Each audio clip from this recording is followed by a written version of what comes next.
Bien, nos encontramos ya ante una situación en la cual Napoleón evidentemente es dueño de Francia el día siguiente del golpe de Estado del 18º de Brumario. Eh, Napoleón prácticamente comienza a ejercer una especie de gobierno no tiránico, pero sí un gobierno completamente personalista, porque este consulado que se inventa a Sieyès para poder dar su golpe de mano y establecer un nuevo tipo de gobierno en Francia para traer un poco de orden a todo el desorden en que se había convertido la revolución, traerá una nueva figura y traerá muchos cambios para la República Francesa y para la estructura social, política y económica del país. Eh, las masas populares en teoría estaban de acuerdo con esta nueva forma de gobierno que se había establecido a partir del ascenso al consulado de Napoleón, con este triunvirato que en teoría él iba a formar con otros dos cónsules. Pero ¿qué es lo que piden básicamente las masas? ¿Qué es lo que pide básicamente el pueblo francés para apoyar esta forma de gobierno? En teoría lo único que piden es el mantenimiento de todas las conquistas y de todas las cosas que se habían logrado con la revolución. Es decir, eh, propiedad pública de bienes nacionales, fronteras naturales de Francia, la paz y, por sobre todas las cosas, lo que había sido la abolición de los derechos feudales y también mantener la Declaración Universal de los Derechos del Hombre y Ciudadano.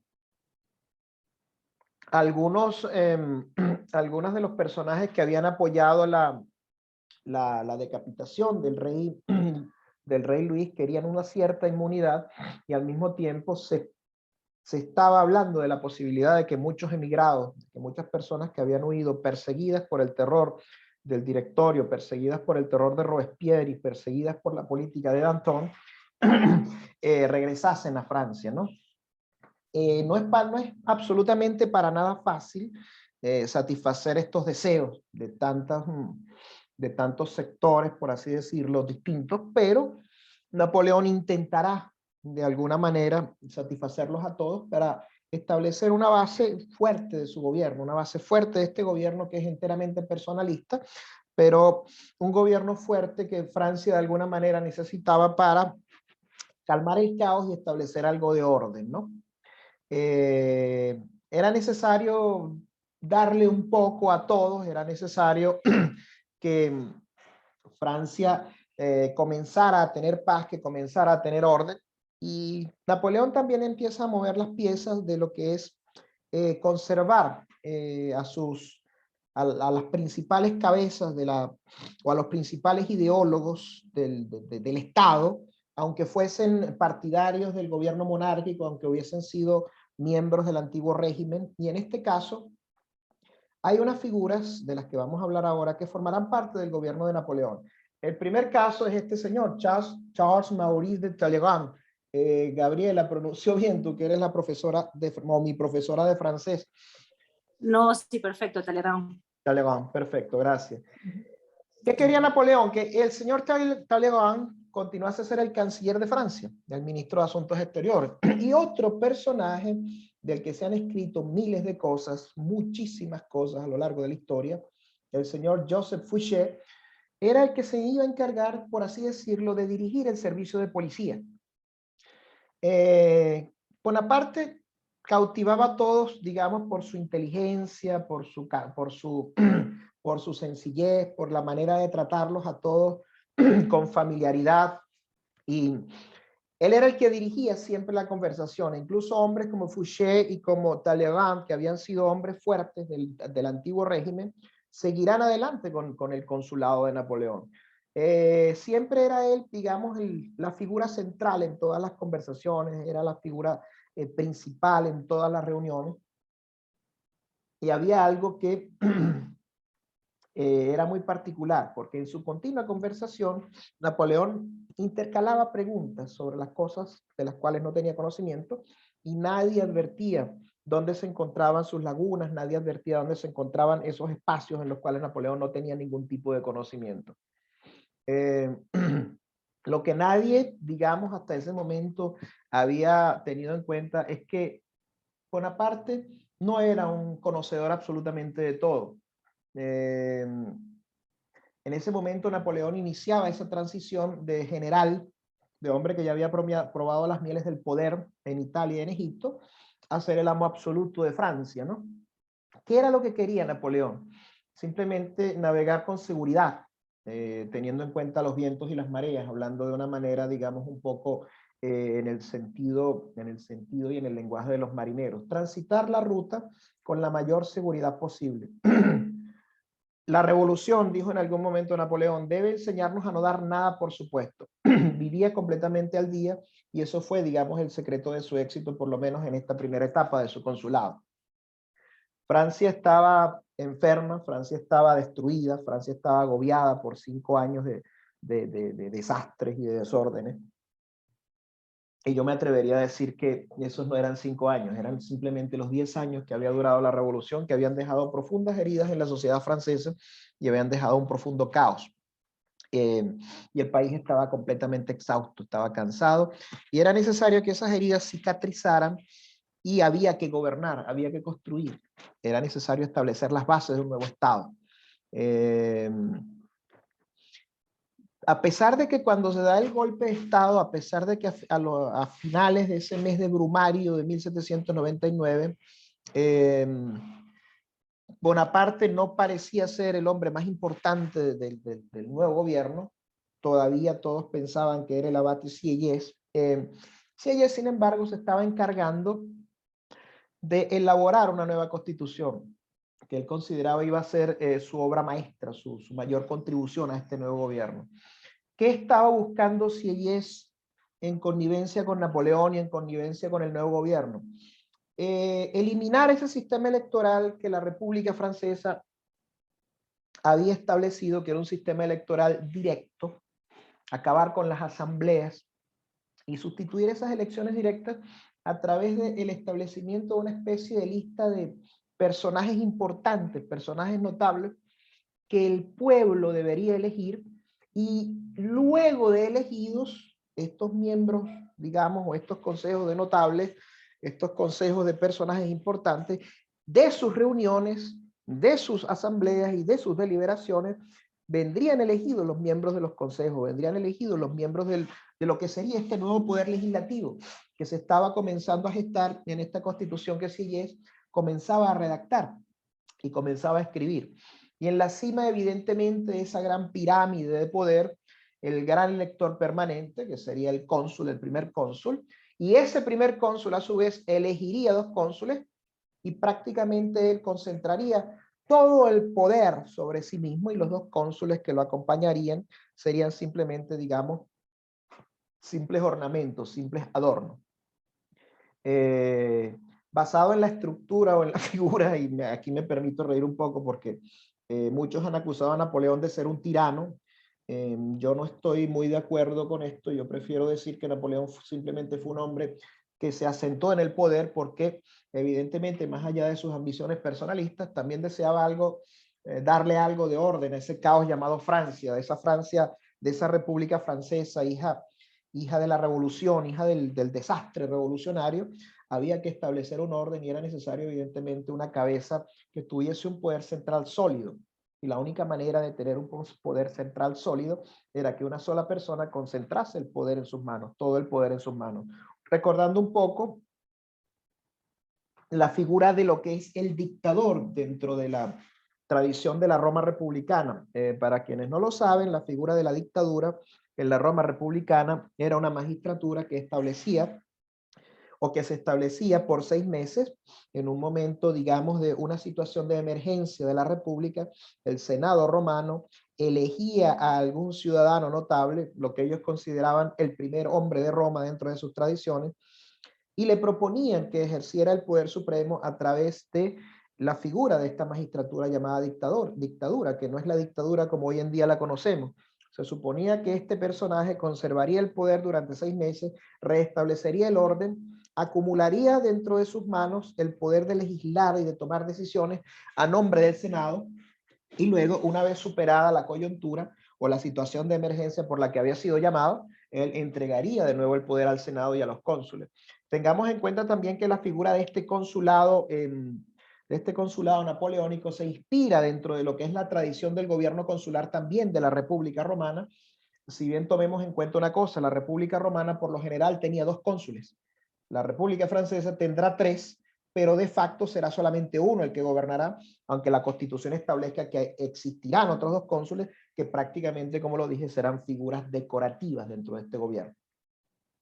El poder en una situación así debía venir de arriba y la confianza de abajo, y evidentemente Napoleón estaba estableciendo, jugando un poco con lo que era el mesianismo político, ¿no? Lo que es el mesianismo político, el hombre que tenía que establecer el orden, que tenía que hacer que las aguas volvieran a su cauce después de haberse desbordado durante mucho tiempo y haber mantenido el terreno inundado. Pues Napoleón era como el Mesías de los nuevos tiempos en esta Francia post-revolucionaria. ¿Qué es lo que se buscaba? ¿Cuál sería más o menos la estructura legislativa que acompañaría este consulado de Napoleón? Se buscaba un cuerpo legislativo que votase las leyes, un tribunado que las discutía y un senado conservador que actuaría como Corte Suprema para mantener la Constitución. La asamblea que discutía no era la que votaba y bastaba pues con suprimir el tribunado para suprimir toda discusión. Esta figura era un poquito centralista, digámoslo así, no quiero hacer más comentarios porque les voy a dejar esta parte a ustedes cuando nos toque comentar la parte correspondiente a esta época del gobierno. Jamás una constitución se podía haber considerado tan antidemocrática, por lo menos tan fuera de los preceptos de la revolución. Fue Sieyès, su gran redactor, el que le ofreció a Napoleón el cargo de gran elector y lo rehusó, prefiriendo no ser nada antes que un cerdo para cebar o un rey holgazán. Cito acá a André Marois. Sieyès fue el creador de esta figura de primer cónsul como jefe del poder ejecutivo, que evidentemente recaería sobre Napoleón Bonaparte. En este primer triunvirato, por así decirlo, tanto Sieyès como Roger Ducos se ubicaron en los 2 puestos secundarios como cónsules, como segundo y tercer cónsul respectivamente, y ellos quedaron siempre en un segundo plano, sobre todo Sieyès trabajando en la sombra. Bonaparte lo que quería era básicamente la unión de los franceses, por así decirlo, y él decidió elegir como ayudantes a un par de caballeros que figuran en esta fotografía, como lo son Cambacérès, antiguo presidente del Comité de Salvación Pública, y Lebrun, que era un hombre del antiguo régimen. ¿Qué era lo que buscaba Napoleón? Ganarse la confianza de los partidarios de la monarquía moderada, de los monárquicos moderados y también de los hombres de la revolución, tanto del directorio como del Comité de Salvación Pública, esta institución, digamos, tan polémica que había permitido llegar a Robespierre al poder máximo de la revolución. Napoleón estaba buscando como que hacer un gobierno de amplia base, si bien muy centralizado. ¿Cuáles eran algunas de estas características de este gobierno tan centralizado, de esta particular república consular, de esta particular nueva forma de gobierno? Un solo hombre es elegido para un periodo de 10 años. Gobierna a su antojo, nombra y revoca ministros, magistrados y funcionarios. Y se trata de una especie de monarquía personalista, sin llegar Napoleón a tener el título de rey. En febrero, digamos, de 1800, para muestra un poco de esta forma de gobierno que establecía el plebiscito también como norma básica para aprobar las leyes. En febrero de 1800, según las cuentas del gobierno consular, se llevó a cabo este plebiscito y sobre 3 millones de votantes, según las cuentas de la época, según las cuentas del gobierno, repito, apenas 1.500 votaron en contra de lo que se necesitaba aprobar en ese plebiscito. Esa votación se hizo a un registro completamente abierto, pero podría haberse siempre, digamos, producido el mismo resultado.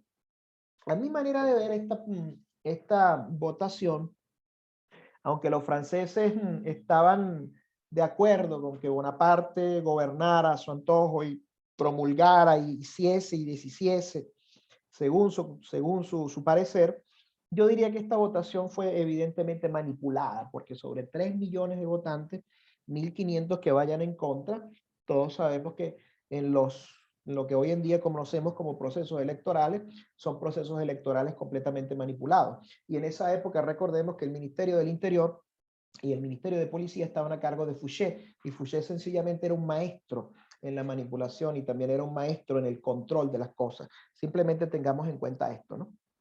En otro orden de ideas, siempre dentro de la línea de la descripción del poder, Bonaparte lo asume como un hombre que se siente nacido para tener el poder, para detentar el poder.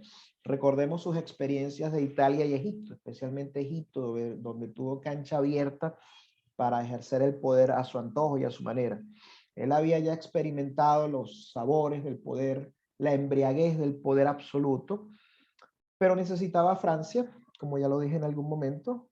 Egipto y Italia fueron pequeños ensayos simplemente de ese poder que necesitaba Napoleón ejercer, y estos pequeños ensayos lo llevan simplemente a ir aprendiendo a gobernar, aprendiendo a legislar, aprendiendo a manipular, porque para un hombre que quiere mantener el poder tan centralizado es necesario legislar, pero sobre todo manipular a todos aquellos que se encuentran a su alrededor. Bonaparte había declarado de alguna manera algo que hasta cierto punto podía considerarse cierto, pero no del todo. La revolución está firmemente asentada en los principios que la motivaron. Ya está completa, dice él. Pero había que exorcizar ciertos miedos, ciertos temores que todavía tenía la población, que todavía tenían los franceses en su mente, esos traumas que habían quedado de tanta sangre que había corrido, de tantas amenazas que habían llegado desde el extranjero con las guerras externas. Y hay que estar bien con todos. Pero ¿cuál era también uno de los problemas que Napoleón tenía que enfrentar? El erario público, la administración pública. El directorio, cuando se da el golpe de estado del 18º de Brumario, no tenía prácticamente un franco a su nombre. Había que organizar la administración, había que limpiar la administración pública francesa, había que dotarla de dinero de alguna manera. Y aquí es donde Napoleón comienza a gobernar y comienza a demostrar su verdadera cara, llamando a colaborar con su gobierno a los hombres más eminentes de Francia en ese momento, independientemente de su postura política, para crear una especie de Consejo de Estado, que será su gran instrumento de trabajo. Prefiere las mentes prácticas y los trabajadores a los ideólogos, prefiere a la gente práctica y pragmática que a los grandes ideólogos e intelectuales. Esto es una cosa que tenemos que destacar de este gobierno de Napoleón. Dice Napoleón, y cito textualmente: a mí me parece que los sabios y los intelectuales son como las mujeres coquetas. Hay que verlos, charlar con ellos, pero no elegir a estas por esposas, ni aquellos para ministros.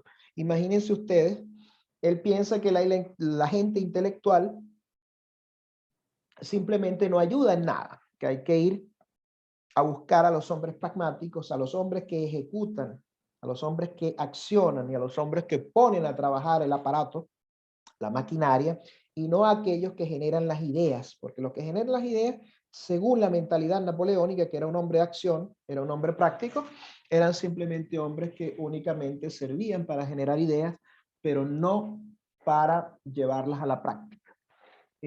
Muy sabiamente, Napoleón consulta a los técnicos de Hacienda, a los expertos en la Hacienda pública, y siguiendo sus consejos lleva a cabo lo que será su primera gran reforma administrativa y económica, la creación del Banco de Francia para estabilizar la moneda. Solo esta medida de estabilizar el cambio de la moneda, de estabilizar el valor de la moneda y la creación de un ente que administrase la finanza del Estado, le valdría o le debió valer el reconocimiento de los franceses. Respecto a la prensa, aquí hay que decir que no existía libertad de prensa, evidentemente, y menos teniendo a Fouché como ministro de policía. Napoleón vigila de cerca los periódicos y dice que no tienen que ser instrumentos en manos de los enemigos de la República. Permite que continúen apareciendo solamente 13 periódicos y lanza una advertencia: serán completamente suprimidos, cerrados y perseguidos si en ellos se publican noticias o artículos que no respeten o el pacto social, o el honor de las Fuerzas Armadas, o la soberanía de la nación. Y existe una especie de figura llamada el moniteur oficial, que es quien se encarga de informar a la opinión pública a su manera, digamos como un órgano de prensa del Estado, una especie de lo que conoceríamos hoy en día como agencia de prensa o agencia noticiosa oficial, que era la que se encargaba de enviar las noticias sobre lo que hacía el Estado a los órganos de difusión pública, que eran estos periódicos. En esos tiempos, como todos sabemos, no había radio, no había televisión, los únicos medios de difusión eran el boca a boca y la prensa. Es un despotismo en sus albores, sin duda alguna, pero se ve reforzado con muchas otras cosas, con una centralización total del aparato administrativo. Napoleón crea la figura de los prefectos, una palabra que viene de raíces romanas, al igual que el consulado. Los prefectos eran los hombres encargados de la organización militar de las legiones, pero en la República Francesa, en la República Consular Francesa, serán personajes que contribuirán con los gobiernos, con el gobierno administrativo, con la administración, digamos, de los distintos municipios y de las distintas divisiones político-administrativas de esta República Consular Francesa. Tanto los prefectos como los subprefectos como los alcaldes eran nombrados por el Estado. La ciudad de París queda prácticamente bajo un régimen de vigilancia estricto, con un prefecto de policía, el primer prefecto de policía que conocerá la República Francesa, y también a partir de esta reforma que lleva a cabo Napoleón, de la administración pública, de la administración de justicia y de la policía, nace la estructura de la moderna policía francesa hoy en día. Digamos que Napoleón, sin saberlo, está sentando las bases de un Estado moderno y está sentando las bases de la Francia de hoy en día. Aún así, esta especie de tiranía, de neotiranía, esta especie de despotismo que se encontraba ya no tanto en pañales, es mitigado de alguna manera por la moderación que tenía el gobierno, independientemente de haber creado estas estructuras de control, estas estructuras de vigilancia. No era una tiranía como la que podríamos conocer o como podríamos definir la palabra tiranía de hoy en día. No, no había una persecución tan fuerte, digamos que Francia todavía se encontraba en muy buenas migas con Napoleón en ese momento y le había dado una confianza casi absoluta para organizar el Estado. Desde el principio de este consulado, Napoleón se instala nada más y nada menos que en el Palacio de las Tullerías. ¿Qué es lo que pretende subrayar? Simplemente que el poder sigue allí. Indica a los monárquicos que no tiene la intención de ser un guardián, un hombre que ocupe el poder de manera temporal para después propiciar el retorno de los Borbones, de la monarquía. Le complace ocupar la residencia de los reyes de Francia, pero por una situación simplemente de conservar la figura del poder. Él conserva el sentido del humor y le dice a su esposa, a Josefina de Beauharnois: vamos, mi pequeña criolla, acuéstate en la cama de tus señores. Y a su secretario Bourrienne, por ejemplo: Bourrienne, no todo consiste en estar en las tullerías, hay que quedarse aquí. A su madre, a Leticia, que lo regaña siempre, que lo trata de criticarlo por cualquier cosa mala que hace, le dice, porque dice que trabaja demasiado y que está demasiado ocupado de todo, le contesta de una manera muy particular, con una expresión que se considera parte del jergo de la juerga de los córcegos, ¿no? ¿Acaso yo soy el hijo de la gallina blanca? Y en las tullerías entre viejos y oscuros tapices se había dicho: esto es muy triste, le dijo alguien. Le contestó: sí, como la grandeza. Respuesta de poeta y de filósofo. Napoleón tiene también entre sus, digamos, sus grandes devaneos, las pequeñas licencias que se da, también saca a relucir en algún momento su cultura y su intelectualidad. Napoleón no es un hombre completamente intelectual, pero es un hombre de una gran cultura, un hombre que durante su juventud leyó muchísimo, y evidentemente ahora que se encuentra en el poder tiene una oportunidad de oro para demostrar ante sus colaboradores sus conocimientos y de alguna manera ganarse el respeto de todos ellos. Él sabe mejor que nadie que su gobierno, a pesar de tener todo el control, está a merced del azar y sigue los consejos del príncipe de Maquiavelo. Para durar en el poder hay que agradar a los súbditos.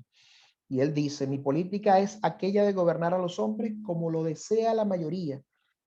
Y esta es la manera de reconocer la soberanía del pueblo. Una frase que podría considerarse maquiavélica en el estricto sentido analítico de lo que el príncipe, esta obra cumbre de la filosofía política del siglo XVI, transmite. ¿Cuál debe ser el comportamiento de un gobernante para poder mantenerse en el poder? Y evidentemente lo primero que tiene que hacer es agradar a sus súbditos y agradar al pueblo. ¿Cómo agrada a los franceses Napoleón? Cree que los franceses prefieren la gloria a la libertad. Es necesario conservar las estructuras republicanas, un poco recordando el periodo de transición entre la República Romana, el paso de la República Romana al imperio, cuando llega Octavio al poder, luego se transformará en el primer emperador de Roma, Augusto.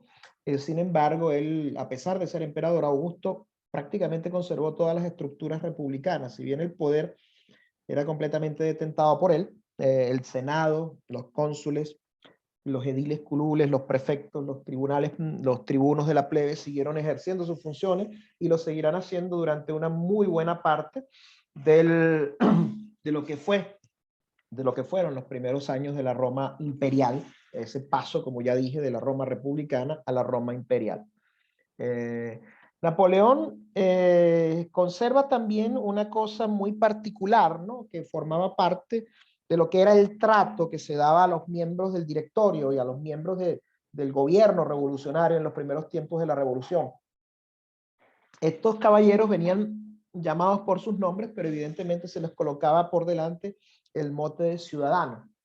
Y él dice que lo llamen, o prefiere que lo llamen el ciudadano cónsul o el ciudadano Bonaparte. Y para demostrar esto, para demostrar que respeta la figura de la ciudadanía, coloca dentro del Palacio de las Tullerías estatuas de hombres que de alguna manera representan su ideal de lo que es el poder. Por ejemplo, Bruto, el hijo adoptivo de César, que propició el apuñalamiento de los senadores que lo asesinaron en los Idus de marzo. Recuerden que César había acaparado el poder y era la figura central de la Roma de aquel momento, porque ejercía la dictadura. Coloca también un busto de George Washington, el héroe máximo líder de la independencia de los Estados Unidos, pero también, y esto llama la atención, colocar el busto de Bruto al lado del de César, y coloca también un busto de Alejandro Magno. Alejandro Magno también fue un caballero que, a pesar de ser general, gobernó. Recordemos que Alejandro Magno era hijo de Filipo II de Macedonia. Al morir Filipo II, hereda el trono de Macedonia y por supuesto se convierte en rey, pero Alejandro también fue un legislador y de alguna manera fue un hombre que, como Napoleón, digamos que llamó a los hombres más notables de su tiempo para colaborar con él. Alejandro el Grande fue educado por Aristóteles, entre otras cosas, y poseía un gran sentido, un amplio sentido del gobierno, una amplia cultura que le permitió gobernar de alguna manera los territorios ocupados más adelante cuando llevó a cabo sus extraordinarias conquistas a lo largo de lo que era el territorio del imperio más grande del mundo para ese entonces, el imperio persa. Alejandro hizo cosas que más tarde tratará de hacer Napoleón en Egipto y que llevará a cabo también en sus conquistas en Europa, que es la de mimetizarse con los ciudadanos de esos territorios conquistados y tratar de estar en buenos términos con ellos, manteniendo sus leyes, sus tradiciones y sus culturas. Algo así muy parecido hizo Alejandro el Grande, 4 siglos antes de Cristo. Alejandro prácticamente, cuando destruye el imperio persa, cuando acaba con la cabeza del imperio persa, que era el rey Darío, mantiene los gobiernos, las formas de gobierno de las provincias, que eran las satrapías, mantiene a los sátrapas en el poder, les reconoce su autoridad, respeta a la familia real, a la esposa del rey Darío y a sus hijos y a sus hijas, y sobre todo adopta costumbres persas dentro de su vida e incorpora efectivos persas dentro del ejército. Esto le traerá muchísimos problemas con el Estado Mayor de los Generales Macedonios, algo que Napoleón de alguna manera también hará a medida que vaya avanzando en sus conquistas por Europa. Baste decir que la Gran Armée, el gran ejército de Napoleón, que invade Rusia en el año de 1812, no estaba compuesto únicamente por franceses. En este ejército había franceses, había españoles, italianos, napoletanos. Recordemos que Italia y Nápoles eran dos cosas muy distintas en ese tiempo. Había gente efectivos del Ducado de Milán, había corsos, había prusianos, había ciudadanos de los estados alemanes, había suizos. Era un ejército formado por efectivos, digamos, de distintas razas y distinta proveniencia. Era un gran, digamos, contingente multicultural, como en algún momento lo fue el ejército de Alejandro una vez que comenzó sus conquistas en Persia. Pero retornemos a Napoleón. Napoleón ejerce el poder, crea también un poco de confusión, porque si bien concentra todo el poder en sus manos, sigue siendo el mismo, de alguna manera el mismo Bonaparte de antes del golpe de estado del 18º de Brumario. Sigue reuniéndose con sus colegas del Instituto de Francia, que para el momento eran, digamos, muy de izquierda, muy prorrevolucionarios, estaban muy politizados. Napoleón trataba de simplemente tranquilizarlo diciéndole: yo no pertenezco a ningún círculo, soy del gran círculo de los franceses, no queremos acá más camarillas, no son necesarias, no las crearé ni las toleraré. Después de 10 años de denuncias, de luchas y de angustias y de incertidumbre, Napoleón decía que esta era la única política que podía encauzar a Francia por el camino de la paz y del desarrollo. Pero, ¿qué era otra de las cosas? ¿Cuál era otra de las cosas que se esperaban? La paz fuera de las fronteras de Francia. Napoleón, esto era una de las cosas que habíamos prometido. Él dijo, y evidentemente mintió: mientras viva, Francia estará en paz. Y dijo también, 2 años después de mi muerte, estará en guerra el mundo entero.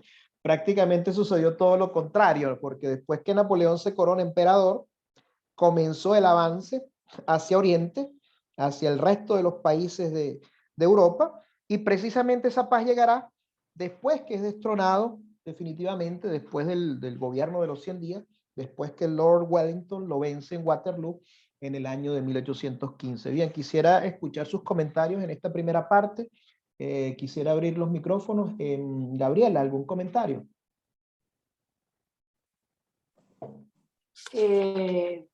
No, la verdad es que estaba un poco confundida, pero creo que ya lo entendí. O sea, hubo dos consulados. O sea, después del 18 Brumario, Dupont, Sieyès y Napoleón, y después, como Ajá. la constitución de Sieyès le permitía cambiar a los ministros, cambiar a los magistrados prácticamente a su antojo, él nombró a Cambacérès y a Lebrun.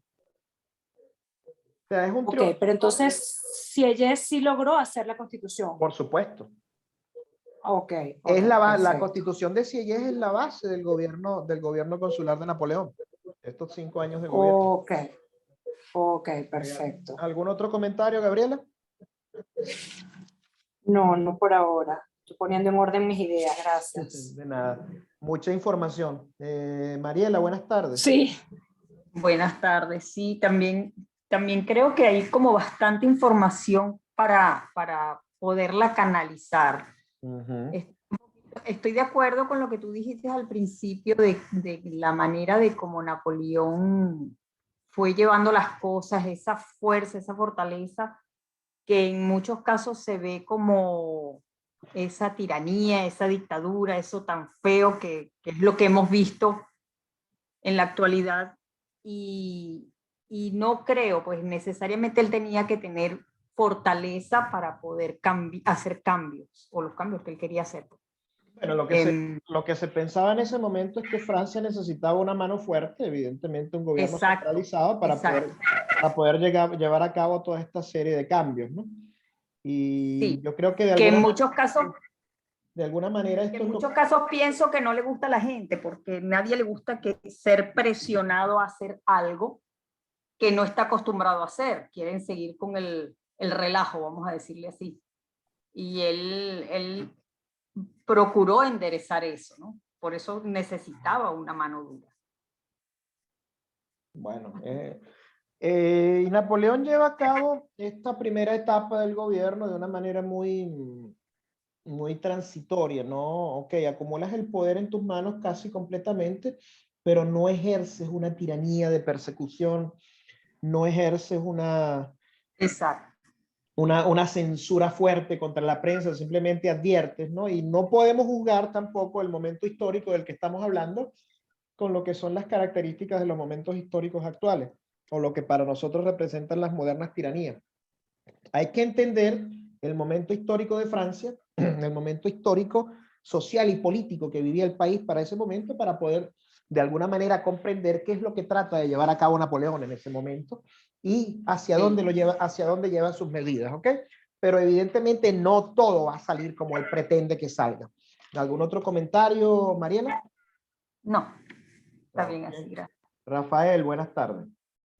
Buenas tardes, pues nada, que aquí confirmamos la capacidad de Napoleón para saber jugar tanto de manera maestra el tablero del poder, pero a la vez jugar ese tablero del poder para poder instaurar el orden, la paz y bueno, el progreso de Francia, ¿no? A mí me recuerda un poco a lo que aquí más localmente luego haría Porfirio Díaz El, en México. el porfiriato, por supuesto. Sí, exacto. Entonces, Napoleón sabía que nada de las ideas ilustradas de la Revolución Francesa, ni ninguna de las ideas que él tenía para el progreso de Francia iban a poder cuajar, digamos, si no existía un orden en Francia. Y eso es lo que él tenía que instaurar y eso es lo que luchó por instaurar. Exactamente. ¿Alguna otra cosilla, Rafael, antes de yo continuar? Solo una pregunta, maestro. Esto que nos mencionó usted sobre, por ejemplo, la colocación de los bustos de personajes históricos, ¿dónde fue? En las Tullerías, el Palacio de las Tullerías. Ahí donde se instauró Napoleón, ¿no? Exactamente. Ah, ok, gracias. De nada, bien. Sigo. Habíamos quedado en la parte correspondiente a la necesidad de una paz externa, ¿no? Napoleón envía cartas a los distintos soberanos de Europa, entre ellos al rey de Inglaterra y al Parlamento británico también, de hecho al primer ministro, que para aquel momento era Pitt, al emperador austrohúngaro, pero no le responden. No le responden simplemente porque lo consideran un usurpador. Austria había conquistado de nuevo una parte de Italia y no la quiere ceder. El gobierno británico, representado por el primer ministro Pitt, no acepta las anexiones que se había hecho del ejército revolucionario y Bonaparte pues no podrá cumplir esta promesa de la paz, pues tendrá que ir a la guerra de nuevo y lo hace de mala gana. Una derrota, evidentemente un movimiento errado de tropas, bastaría para hundir al régimen y una victoria, digamos, llevada a cabo por sus generales a cargo, digamos, nombrados por el gobierno, podrían de alguna manera despertar viejos fantasmas y el ejército podría volverse leal a alguno de estos generales si logra una gran victoria afuera y este general se podría convertir en un enemigo. Simplemente Napoleón deberá de nuevo encabezar el ejército, siendo incluso primer cónsul.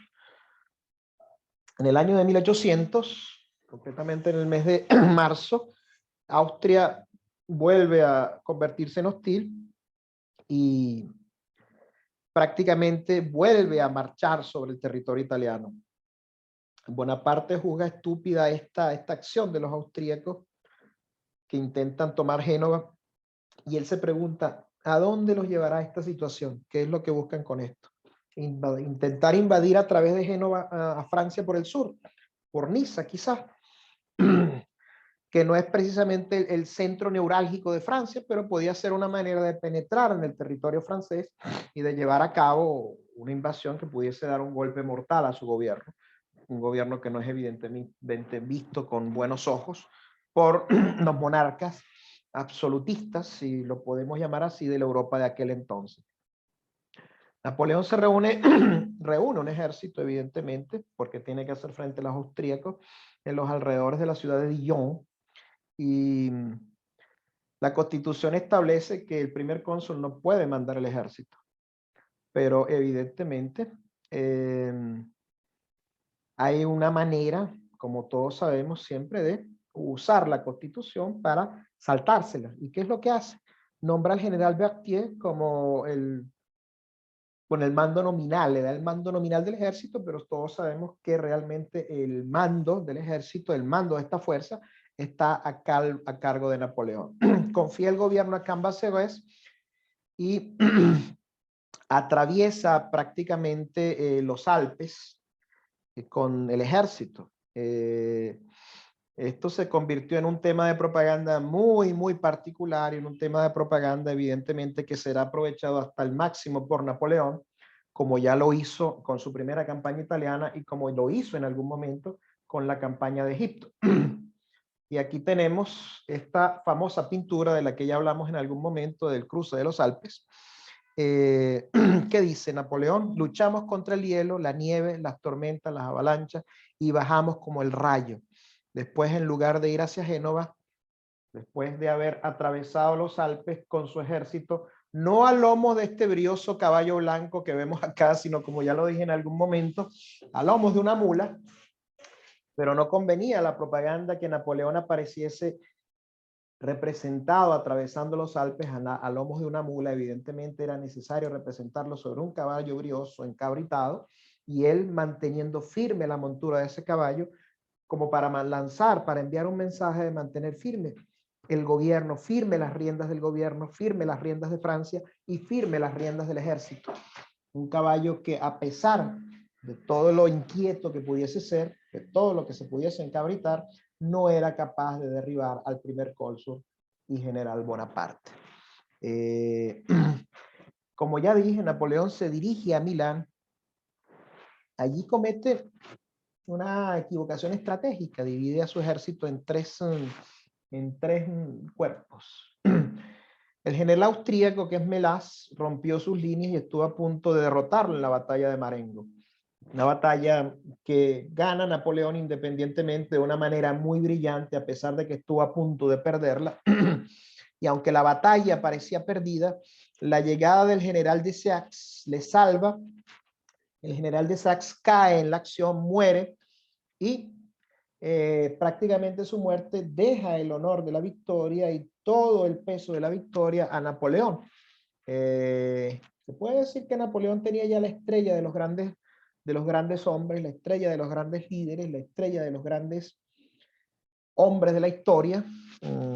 De Saxe había llegado con su cuerpo de ejército en el momento crucial de la batalla, cuando ya los franceses prácticamente estaban a punto de batirse en retirada.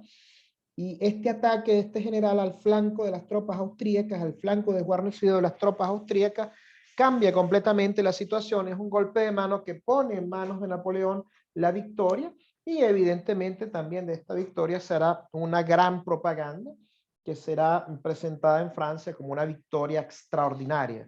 De hecho, la batalla de Marengo para muchos está considerada como una de las batallas más importantes de Napoleón. Nuevamente, como ya había ocurrido unos años antes, Lombardía cae en manos de las tropas francesas. Esta vez ya no es el desconocido general Bonaparte, que había llegado de Francia a mandar un ejército de harapientos y de mendigos, como había ocurrido unos años antes. Esta vez es el primer cónsul quien comanda las tropas, es el primer cónsul quien obtiene la victoria ante el ejército austríaco, una vez más derrotado, y es el primer cónsul el que se lleva todos los honores. De nuevo, el norte de Italia prácticamente se rinde a sus pies. ¿Y qué es lo que hace Napoleón? Simplemente, en su política de respetar lo que decidan los ciudadanos del país o del territorio conquistado, del territorio donde se encuentran sus tropas, decide asistir a un Te Deum, que es un convocado por los gobernantes de la ciudad de Milano en la catedral, en lo que conocemos como el Duomo o Domo de Milano, que no es otra cosa que una catedral de origen gótico muy, muy, muy bella. Durante esta campaña de Italia, la ausencia de Napoleón de París había sido escenario de muchas intrigas. algunos personajes estaban incitando a Sieyès, incluso el mismo Barras, que todavía no se había alejado completamente del poder, estaba instigando a los monárquicos para causar problemas. Algunos creían que si Bonaparte moría en Italia, personajes como Carnot o Bernadotte podían sustituirle. Pero la noticia del éxito de la batalla de Marengo prácticamente detiene todos estos planes, detiene todas estas situaciones, detiene todas estas conspiraciones contra el gobierno de Bonaparte. ¿Qué es lo que hacen? Vuelven a la calma y Napoleón puede regresar de nuevo triunfante a París y es ovacionado por las tropas, es ovacionado por el pueblo. Esto lo que hace es acrecentar más su poder. Estas pequeñas conspiraciones de Barras, estas pequeñas conspiraciones de los antiguos miembros de la monarquía y del antiguo régimen republicano, simplemente se disipan. Dios nos lo ha conservado, gritaban las mujeres de París. Cito esto de la biografía de Napoleón escrita por Marois. Simplemente era el hombre fuerte de Francia y no había manera de desalojarlo del poder, al menos por el momento. A pesar de todo, se puede decir que la batalla de Marengo fue el bautizo del verdadero poder personal de Napoleón, ¿no?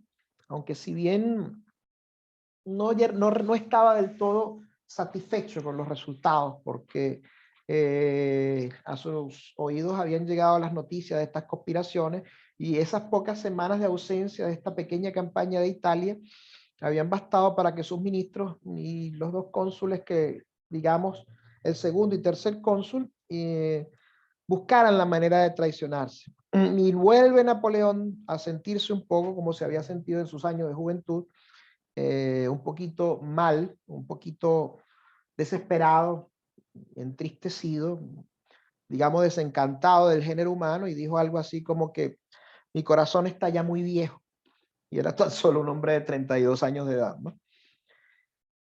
Pero se puede decir una cosa, esta primera fase del consulado, esta fase que va desde el año de 1799 hasta el año de 1802 más o menos, se puede considerar como una de las primeras edades de oro en Francia, ¿no? Una edad de oro, una edad de resurgimiento muy parecida desde el punto de vista del poder que había ganado Francia en todos los aspectos al establecimiento de Luis XIV como rey de los franceses.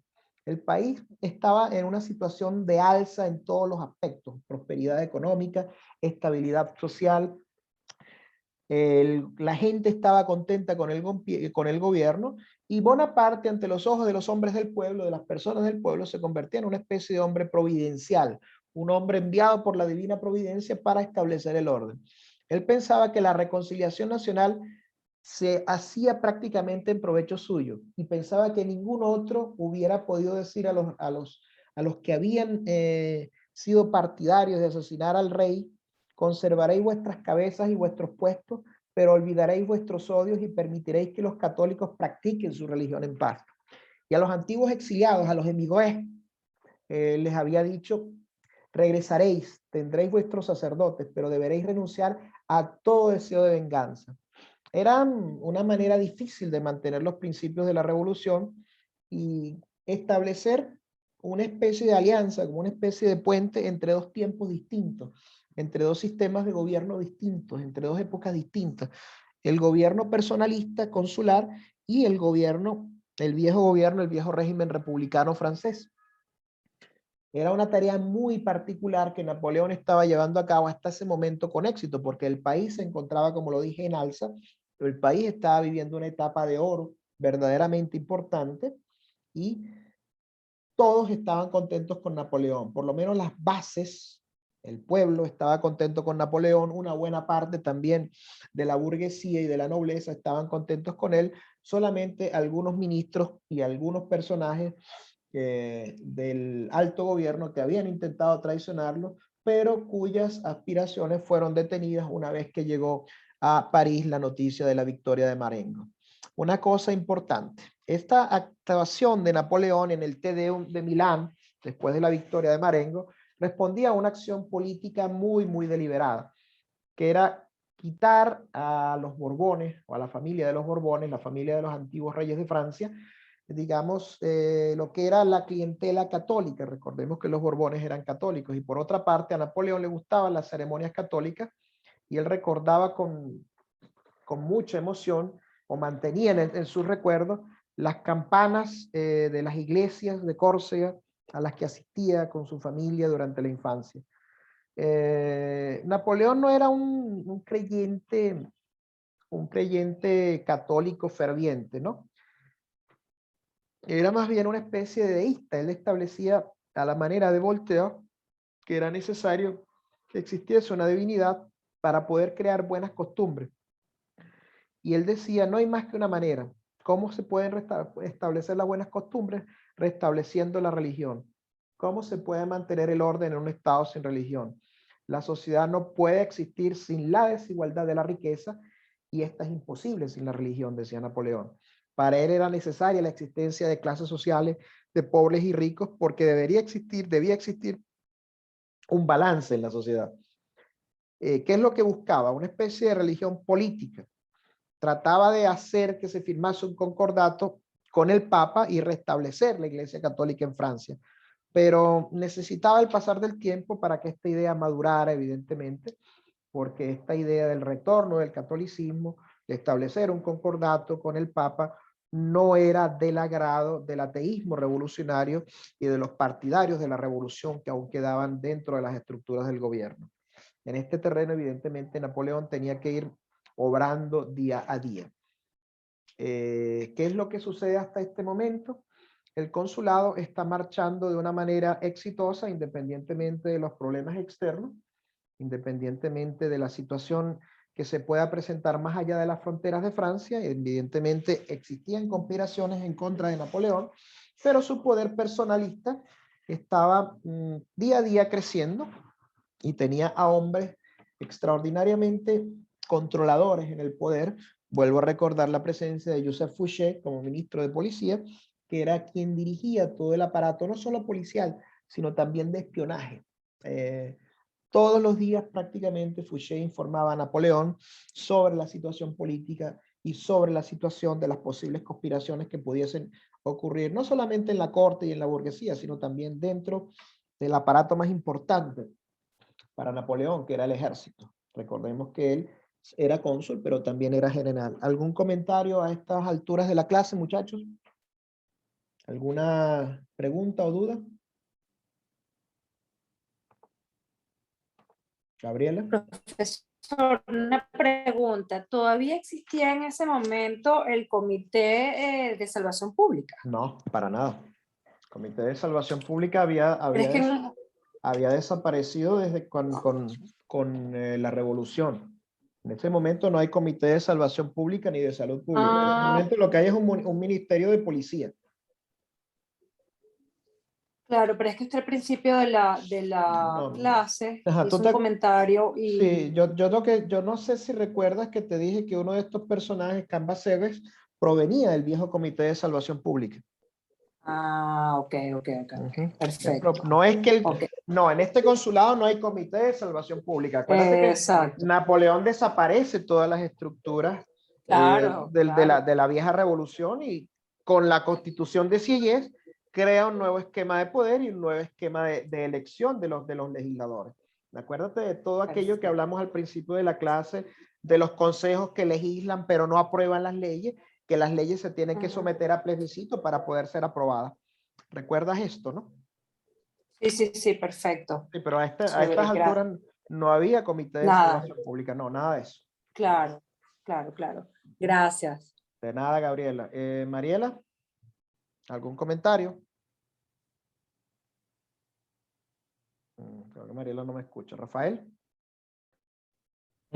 Pues yo solo quería hacer un comentario sobre la pintura de la que hemos hablado, de Napoleón cruzando los Alpes. Sí. Porque aparte de que soy fan de ella, yo recuerdo una vez que leí una anécdota sobre esa pintura, que cuando Jacques-Louis David la estaba pintando, necesitaba el pintor que Napoleón pues estuviera bastante tiempo parado frente a él para poder pintar su rostro bien. Sí. Entonces, Ajá, Napoleón le dijo, no, pues es que no tengo tiempo, píntalo de la manera en la que tú mejor veas o mejor me recuerdes. ¿Por qué? Porque, y Napoleón que le dijo al pintor, porque lo que yo quiero que se retrate en la pintura no es la exactitud de mi cara, eso nadie lo va a recordar cuando yo me muera y de aquí a 100 años. Lo que quiero que se recuerde Exactamente. es la grandeza de la pintura, ¿no? Y yo creo que sin querer, ¿verdad? Napoleón también nos estaba dando una pequeña lección de arte ahí, porque la pintura no está hecha para retratar la exactitud del momento, sino la grandeza de la escena que quiere retratar. Ahí, por ejemplo, también recuerdo otra pintura que es casi igual a la historia de Napoleón, que es Washington cruzando el Delaware, Ujú. porque esa pintura, o sea, Washington en la batalla del Delaware por la independencia de las 13 colonias, pues tampoco fue así como lo pinta la pintura, ¿no? Fue un poco más precaria, pero la pintura está hecha para retratar la grandeza de la independencia de las 13 colonias y la grandeza de la revolución estadounidense, ¿no? Entonces, de hecho, la estoy tratando de mandar ahorita al grupo porque tengo una imagen de Washington cruzando el Delaware. Ujú. Ya la estoy mandando. Ok. Y nada, que es una lección de arte, ¿no? El arte está hecho para retratar la grandeza y el espíritu del momento, no la exactitud. Exactamente, y si, como yo dije en su momento, si hubiese sido retratado exactamente sobre los lomos de una mula, evidentemente no hubiese causado la impresión que causó este cuadro para la posteridad, pero para conocer evidentemente la historia, para saber qué hay detrás de este cuadro, para conocer todo lo que sucedió, toda la historia que gira alrededor de este cuadro, es necesario relatar los hechos como realmente sucedieron. Pero tú tienes razón, simplemente está dando Napoleón con este cuadro una lección de arte y de grandeza. Así de simple. Gracias por tu comentario, Rafael. Hay una cosa que es muy importante señalar acá. Había un Borbón que evidentemente hubiese sido el heredero del trono del rey Luis decapitado, que era el llamado Luis XVIII. ¿Quién era Luis XVIII? ¿Por qué estoy hablando acá de Luis XVIII, quien posteriormente, después de la deposición de Napoleón, será entronizado como rey Luis XVIII y representará el retorno de los Borbones al poder después de 2 décadas prácticamente? Este Luis XVIII no era más que Luis Estanislao Javier, nacido en 1755 en el Palacio de Versalles. En su momento era simplemente quien debería ser el heredero al trono. Él era el 6º hijo de Luis el Delfín de Francia y de María Josefa de Sajonia. Era nieto del rey Luis XV. Y su título nobiliario era el de conde de Provenza. Este señor que será, como ya dije, rey de Francia después de la deposición de Napoleón, confundió un poco las cosas, ¿no? Porque él dijo que ese ambiente de moderación que existía dentro del gobierno de Napoleón, lo llevó a creer que estaba preparando Napoleón la restauración de la monarquía de los Borbones. Es una ilusión que evidentemente se creó dentro de su cerebro, ¿no? Luis XVIII, el conde de Provenza, trata de conciliarse un poco con Napoleón y Napoleón le responde, y cito textualmente: no debéis pensar en vuestro regreso a Francia, tendréis que pasar sobre 100.000 cadáveres. Esto causó una enorme decepción en los monárquicos, en esa derecha monárquica que todavía quedaba en Francia, y los monárquicos deciden buscar la ocasión para asesinar a Napoleón.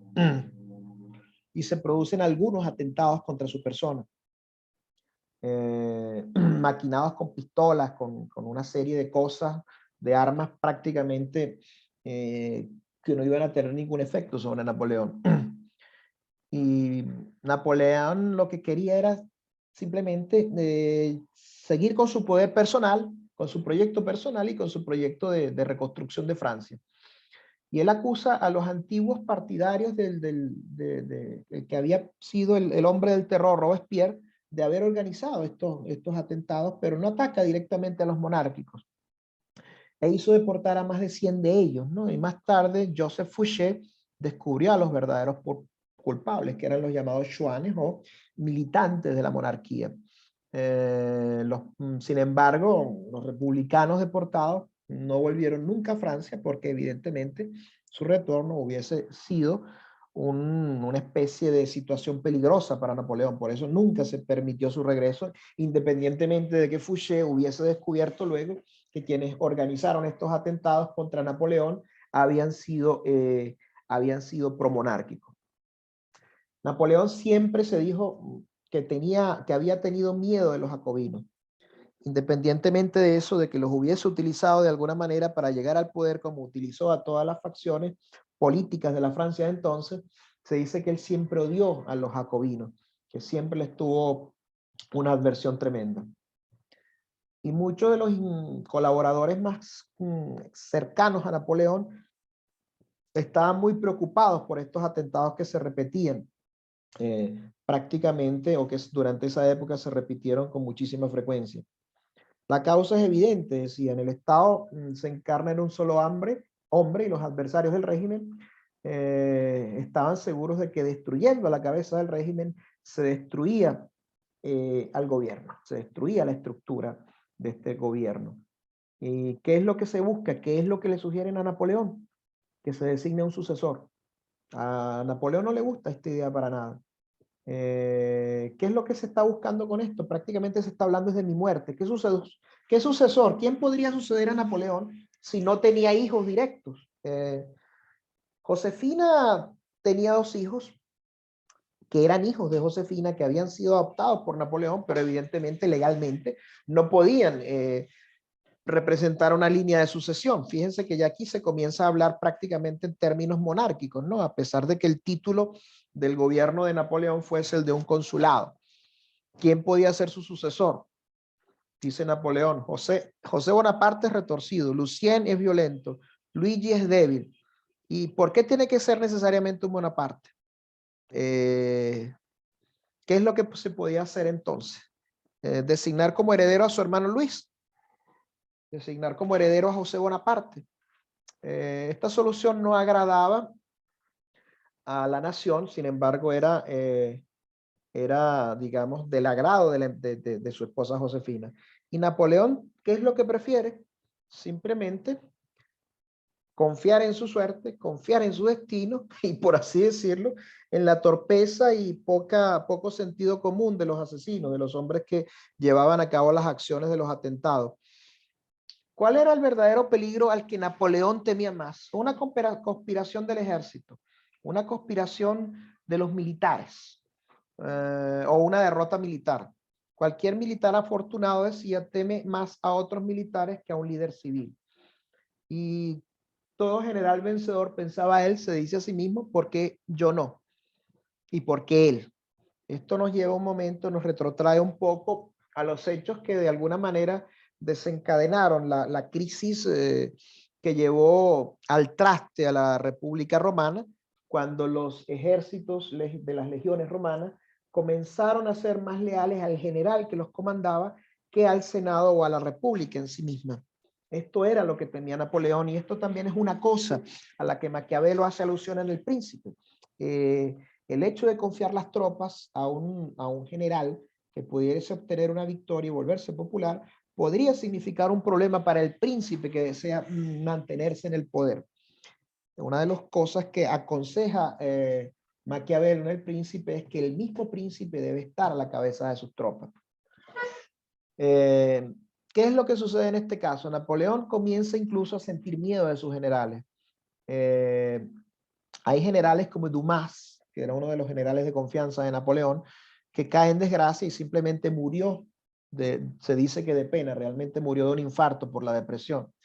Y Napoleón comienza de alguna manera a tratar de asegurarse el cariño de los efectivos de tropa más que de los generales, de lo que son los oficiales menores y de los efectivos de infantería y de los suboficiales.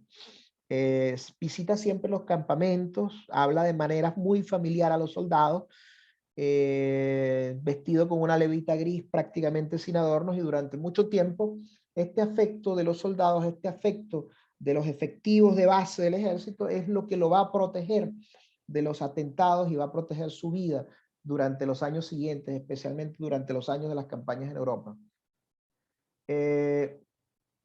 Sin embargo, independientemente de los problemas internos, de los problemas de las conspiraciones, de los atentados, es necesario a toda costa intentar la paz fuera de las fronteras de Francia.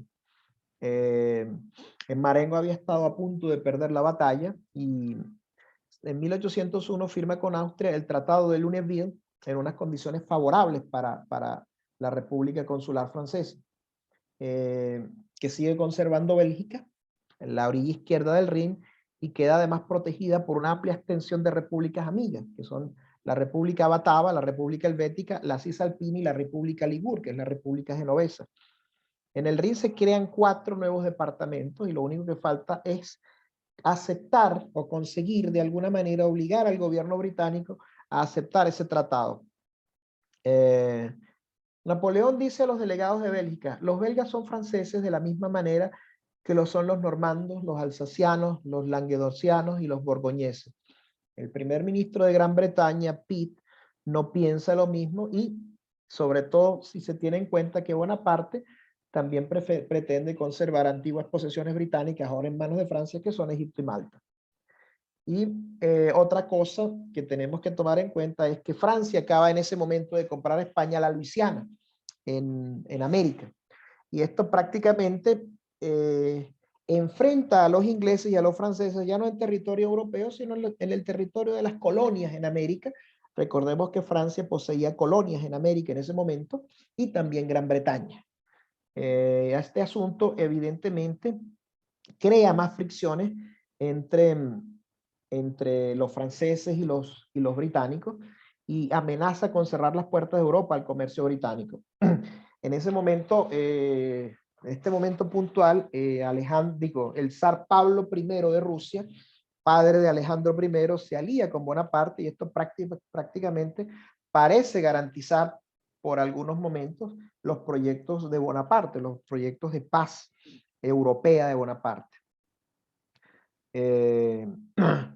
Esto crea una situación muy particular dentro de Inglaterra y Pablo I dice, entre otras cosas, para justificar su alianza con Napoleón, que me interesa quién sea el hombre que gobierna en Francia, Luis XVIII o Bonaparte o cualquier otro, lo que me interesa es la alianza. Lo importante es que haya alguien allí con quien firmar un tratado. ¿Y qué hace Pablo I?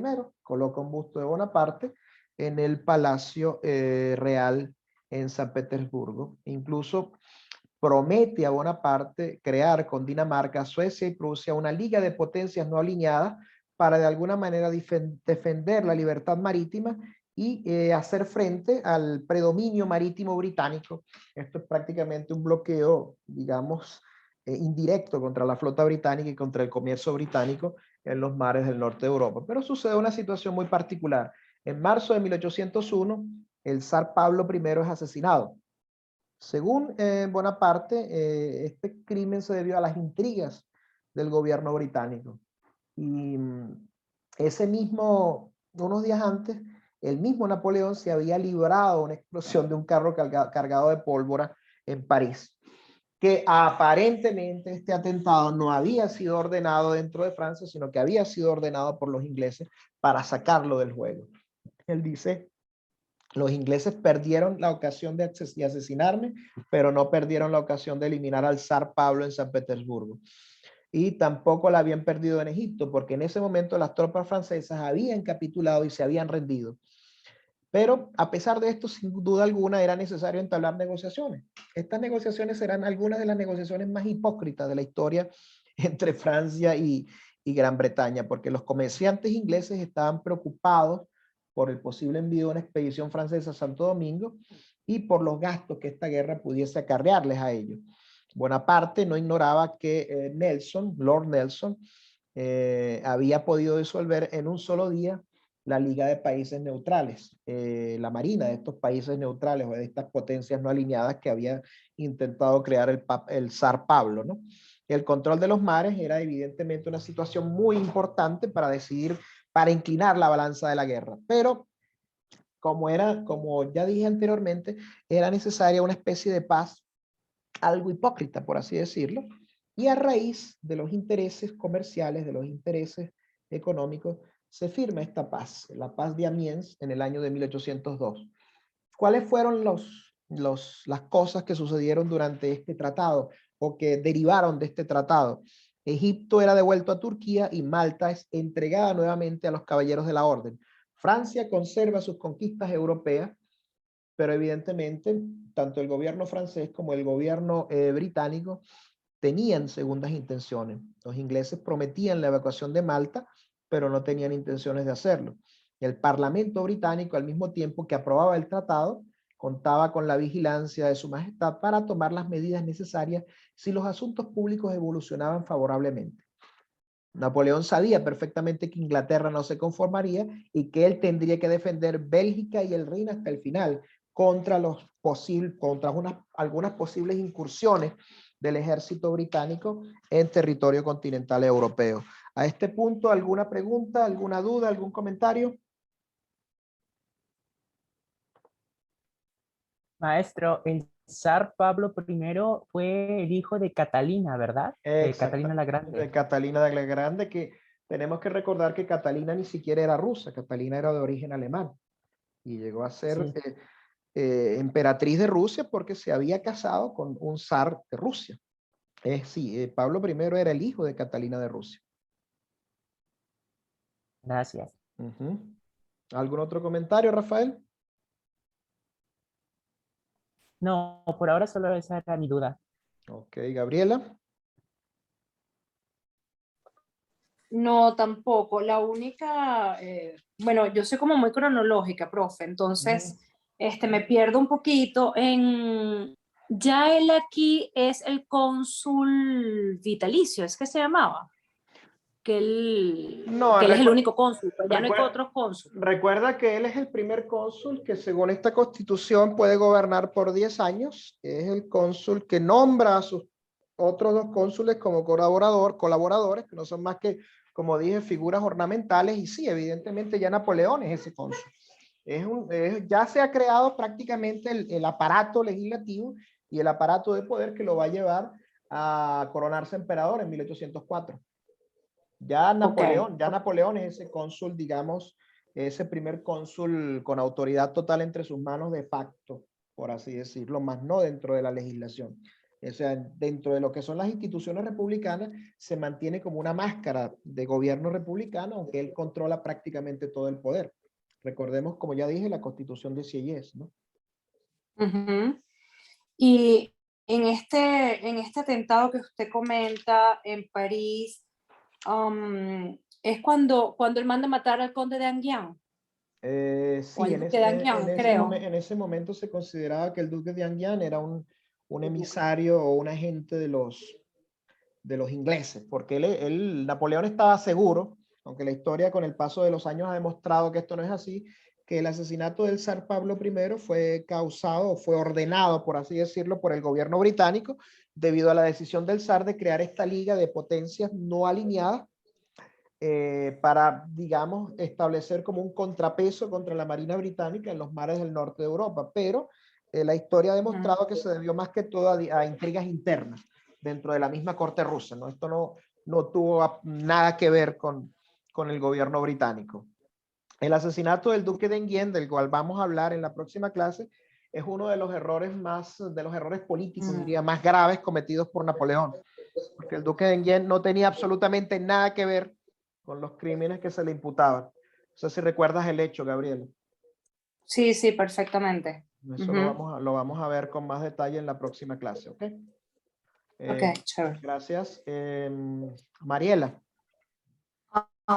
No, por ahora nada. Gracias. Bueno. Estoy rebobinando.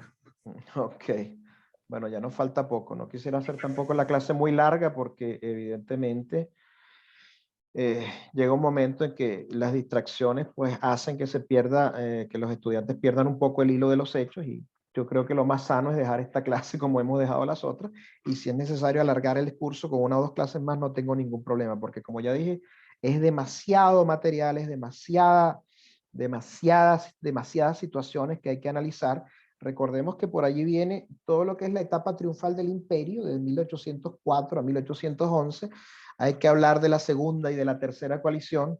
Hay que hablar de todas las campañas de Napoleón en Europa, de batallas como Austerlitz, batallas como Friedland, como Jena, como Auerstadt, la invasión de Rusia, la invasión de España, la actuación de hombres como Murat o Junot dentro de lo que fueron estas campañas, el matrimonio, el segundo matrimonio de Napoleón, el divorcio de Josefina, el asesinato del duque de Enghien.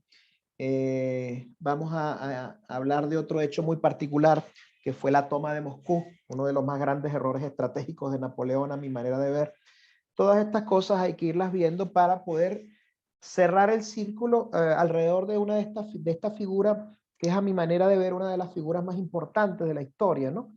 Y es necesario verlo al detalle. ¿Por qué? Porque ver las cosas de una manera superficial no es lo que nos va a llevar a tener un conocimiento completo sobre los hechos, sobre los personajes y sobre la historia. Hay que estudiarlos al detalle, hay que razonar los hechos y analizarlos desde la perspectiva histórica y también desde la perspectiva del contexto del momento en que ocurrieron, para poder entenderlos con mayor exactitud en el tiempo. Es muy probable, muchachos, que tengamos que hacer un par de clases más. Yo no tengo ningún problema en hecho y espero que ustedes estén de acuerdo, porque creo que esto se está volviendo muy, muy interesante. ¿Qué opinan ustedes? Quisiera escucharlos. Buenísimo, por mí, súper. Ok. Buenísimo, ¿verdad que sí? Vale la pena. Rafael. Lo mismo de mi parte, maestro. No hay ningún problema. Muy bien. Profesor, no hay problema. Ok, gracias, Rosa. Bueno, señores, yo por hoy voy a dejar la clase hasta acá, entonces no quiero extenderme mucho, porque si vamos a hacer otras dos clases, vamos a tener mucho más tiempo para poder deliberar sobre estos temas. En la próxima clase vamos a hablar de lo que fue esta segunda etapa del gobierno de Napoleón como cónsul. Vamos a hablar de su entronización como emperador, aquel famoso hecho, digamos, polémico según la historia o según algunos historiadores, en el cual Napoleón se coloca él mismo la corona de Francia en su cabeza. Muchos piensan que esto ocurrió sin el conocimiento del Papa, pero el Papa ya había sido notificado de esto. Y vamos a comenzar a ver lo que fueron las primeras campañas de Napoleón, las primeras campañas de lo que son las guerras napoleónicas, en lo que se conoce como la etapa triunfal del imperio. Una etapa muy, muy, muy interesante, digamos la etapa más densa de este curso, que abarcará desde el año de 1804 hasta el año de 1811. Después tendremos que estudiar la campaña de Rusia y los años finales de Napoleón, en el cual ocurren las batallas que hacen que él sea depuesto por primera vez del trono de Francia, enviado a la isla de Elba. Él después regresa de Elba, toma de nuevo el control del gobierno por 100 días y lleva a cabo una campaña militar que por escaso margen no fue completamente victoriosa, y en donde la suerte jugó mucho a favor de las naciones coligadas contra Napoleón. Es una cosa que vale la pena interesar, y uno se pregunta, ¿qué hubiese pasado si no se hubiese llevado a cabo el desarrollo de la batalla de Waterloo como realmente sucedió? Hay una cosa allí, hay mucha tela que cortar. Creo, Gabriela, que por lo que veo eres experta en la vida de Napoleón, creo que sabes a qué me refiero. Sí, que me encanta, me encanta. Hay muchos aspectos sobre todo también de la ocupación de España. Sobre eso yo voy a disertar un poco, pero también el profesor Pérez Guevara, que les hizo la clase sobre las reformas jurídicas llevadas a cabo por Napoleón, él va a disertar también en una clase aparte sobre lo que fue la ocupación de España de 1808 a 1812 y el gobierno de José Bonaparte, quien fue conocido por los españoles como Pepe Botella, ¿no? Y todas las repercusiones que este acontecimiento tuvo para lo que fue la independencia de las Américas. Rafael, por ejemplo, te cuento, acá en Venezuela se lleva a cabo la declaración de independencia el 19 de abril de 1810, estableciendo una junta que fue lo que se llamó la Junta Preservadora de los Derechos de Fernando VII, que lo que establecía simplemente era que José Bonaparte no era el rey legítimo de España y que la provincia de Venezuela, en ese momento la Capitanía General de Venezuela, se alineaba a favor del depuesto rey Fernando VII, que de hecho era un Borbón, recordemos, la misma familia real que había tenido Francia. Bueno, señores, gracias por su atención. Ha sido un placer, de verdad. Para mí es un placer dar este curso y espero verlos en la clase del miércoles. Muy buenas noches para todos. ¿Algún comentario Buenas final? noches. Buenas noches. Descansa. Ok. Bueno, muy buenas noches y los veo el miércoles. sido Muchas gracias, profesor. Hasta luego. Gracias. Muchas gracias. Chao. Buenas noches. Luego, chao, chao.